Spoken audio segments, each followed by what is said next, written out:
Pemirsa, selamat siang. Saya sedang berada di sebuah taman rintisan, tepatnya di Desa Jajar, Kecamatan Gandusari, Kabupaten Trenggalek, Jawa Timur. Ini sebuah rintisan taman Jajar Gumregah yang saat ini sedang dibangun kafe yang disebut Paseban Kumbokarno. Ini sebuah tempat yang memang disediakan untuk santai-santai keluarga.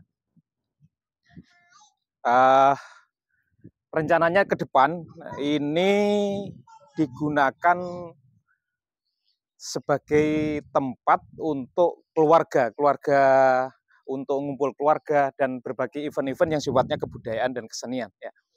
Ini sementara waktu masih mengembangkan Paseban Kumbokarno ini sebagai warung kopi lah rintisan ini. Nanti ke depan akan dikembangkan lebih lanjut, ada pendopo besar yang akan disewakan atau dipinjamkan kepada publik, kepada masyarakat untuk digunakan untuk hajatan, berbagai event-event kegiatan, rapat-rapat besar, seminar, workshop atau apapun ya. Itu di sana. Nanti akan kita koneksikan dengan pertanian di sekelilingnya, ada pepaya, kates, jagung, padi, dan sebagainya. Ini sebagai lahan wisata berbasis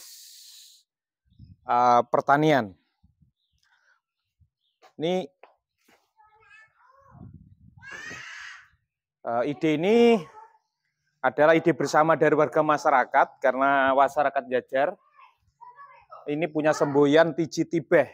Tiji tibeh itu mukti siji mukti kabeh, sebagaimana tertulis dalam ini aksara Jawa ini, tiji tibeh mukti siji mukti kabeh. Artinya apa?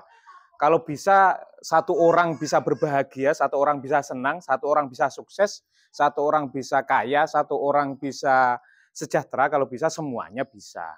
Dengan jalan apa? Ya paling tidak dirintis dari hal kecil-kecil seperti ini. Kenapa mimpi kita ada mimpi tentang wisata? Bagi kami, wisata desa ini adalah kesempatan besar untuk menggabungkan seluruh potensi desa. Kenapa bukan hanya satu sisi, misalkan pertanian, bukan sisi kesenian atau sisi yang lain olahraga, tapi kok desa wisata? Saya lihat sejak pemerintahan Jokowi kemudian sampai hari ini itu desa wisata ini adalah potensi untuk mengangkat citra desa ke level nasional bahkan lebih. Di mana desa dengan segala potensi kearifan lokalnya, kesederhanaannya ini kemudian bisa diperkenalkan. Kenapa desa? Saya punya alasan kenapa desa harus diangkat. Desa itu punya 3 kelebihan. Pertama, di desa itu tersedia air bersih. Jadi air bersih itu ada di desa. Kedua, cadangan oksigen udara bersih itu ada di desa. Di kota sudah susah, di sana banyak polusi. Ini. Yang ketiga, makanan sehat itu di desa. Jadi orang-orang kota, ini saya yakin nanti ke depan orang kota ini akan merindukan desa karena 3 hal ini. Satu, air bersih ada di desa. Udara atau oksigen yang murni bersih ada di desa. Ketiga, cadangan makanan sehat yang ada di desa. Kenapa desa wisata? Kenapa desa wisata? Karena di desa wisata ini akan digerakkan semuanya, baik ekonomi masyarakat, kemudian kearifan lokal seperti kesenian, kebudayaan akan bisa kita angkat, kemudian olahraga, pertanian, dan semuanya bisa kita rangkaikan menjadi satu kekuatan yang bisa diangkat bersama-sama, diperkenalkan ke publik. Coba bayangkan kalau masyarakat desa ini sadar akan adanya desa wisata, kemudian orang yang senang dengan kesenian mengaktifkan keseniannya, baik itu gamelan, baik itu nanti tradisi-tradisi Jawa, tentang toto coro adicoro pakai bahasa Jawa, kita mempertahankan kearifan lokal. Belum tradisi-tradisi Jawa kayak kembar mayang, gendurenan, mungkin orang sedang panen kayak gitu kan, itu kemudian dipertahankan. Satu, kearifan lokal akan terjaga. Kedua, ekonomi masyarakat pasti akan tumbuh. Kok bisa bagaimana? Tentu masyarakat desa selain masyarakat sendiri ketika menggunakan berbagai event-event kegiatan manfaatkan kepunyaan lokal desa, orang-orang luar desa akan mungkin datang ya dengan adanya event. Contoh saja di Desa Jajaran ada event Megengan Su misalkan yang digelar setiap tahunan. Ini akan bertangan orang luar misalnya ingin datang. Jadi UMKM bisa berjalan. UMKM bisa berjalan, kemudian orang jualan laku. Ini belum hal lain, kearifan-kearifan lokal yang ada di desa kemudian terangkat. Jadi harapan kami dengan adanya desa wisata ini, ke depan kalau bisa membuka lapangan pekerjaan lah. Minimal misalkan warung kopi seperti ini ya, atau kafe ini.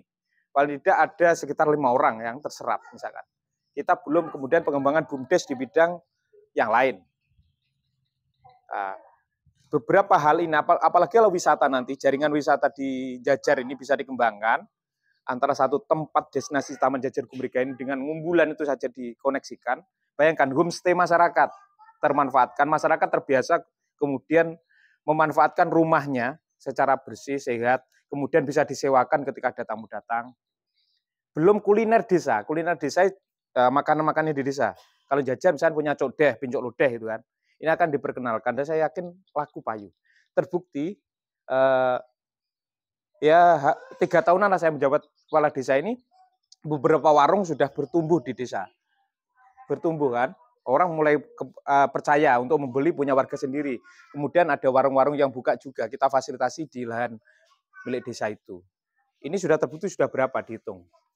Nah, kalau kemudian kita mau menggeber, artinya memperluas lagi wilayah ini, potensi desa ini termasuk sumber air, kemudian keindahan alam, potensi alam, kemudian potensi kesenian dan kearifan ini kita satukan, saya yakin paling tidak menyerap minimal 50 orang pemuda desa.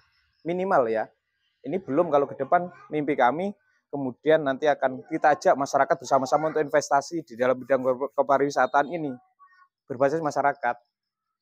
Nanti ini mimpi ke depan ya, kita bersama-sama. Yang jelas kita entaskan dulu ini, destinasi ini mudah-mudahan bisa tercover dana desa, termasuk mudah-mudahan dapat support dari kementerian, dari gubernur maupun bupati. Yang jelas warga masyarakat semangat membangun desanya, bahwa desa ini adalah harapan bagi kami. Jangan tinggalkan desa, karena desa ini layak untuk diperjuangkan.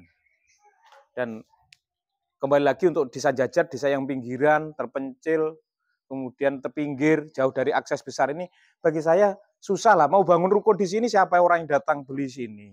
Mau bangunan toko Indomaret di sini, paling warga lokal Jajar yang beli, dan itu terbatas.